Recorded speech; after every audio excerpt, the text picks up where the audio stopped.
প্রিয় বন্ধুরা, আসসালামু আলাইকুম। আমি এখন পড়তে যাচ্ছি আমিরুল ইসলামের নীতিকথার গল্প থেকে আরও একটি গল্প। গল্পের নাম চিল আর শকুন। আকাশে উড়ে বেড়াচ্ছিল চিল চিল আর শকুন। অসীম অনন্ত নীলাকাশ, মেঘমুক্ত নির্মল পরিবেশ।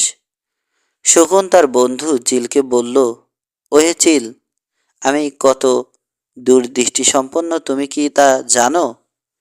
তুমি কি জানো এত উপর থেকেও আমি নিচের সব কিছু দেখতে পাই?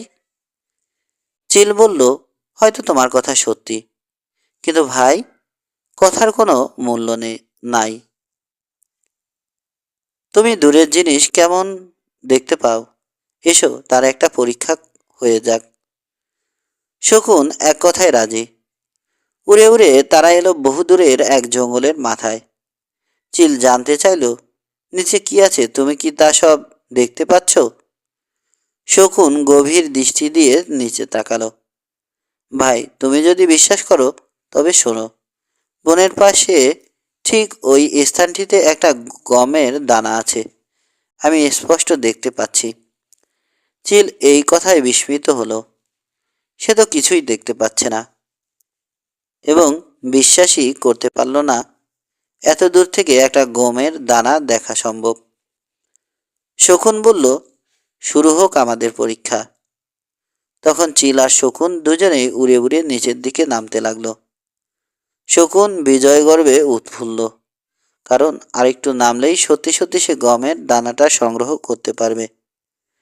যখনই সে গমটা আনতে গেছে, তৎক্ষণাৎ তার পায়ে শিকারির ফাঁদে আটকে গেল। শকুন টের পেল তার আর মুক্তি নেই। অনেকক্ষণ চেষ্টা করলো, কিন্তু যতই চেষ্টা করে ততই কঠিন বন্ধনে বেচারা আটকে যাচ্ছে। বোঝা গেল শকুনের ভাগ্যে আর মুক্তি নেই। এই ঘটনায় চিল অতিশয় দুঃখিত হলো। সে বলল, কি আশ্চর্য ব্যাপার, অত দূর থেকে তুমি সামান্য গমটি দেখতে পেলে, আর এত নিকটে এসে বড় ফাঁদের বন্ধন তোমার চোখে পড়ল না? তোমার দূরদৃষ্টির পরিমাণ বড় ভয়াবহ। এই বিপদের সময় দূরদৃষ্টি দিয়ে তোমার তো কোনো উপকার হলো না। শকুন আর কিছুই বলল না। এখন আমি মৃত্যুপথ যাত্রী, আমার এখন সূক্ষ্ম বিচার বিবেচনা নাই। অনন্ত সাগরে কুল নাই, কিনারা নেই, সেখানে সাঁতারের বাহাদুরি দেখানোর কোনো মানে নেই। এখন আমি নিদারুণ বিপদে পড়েছি।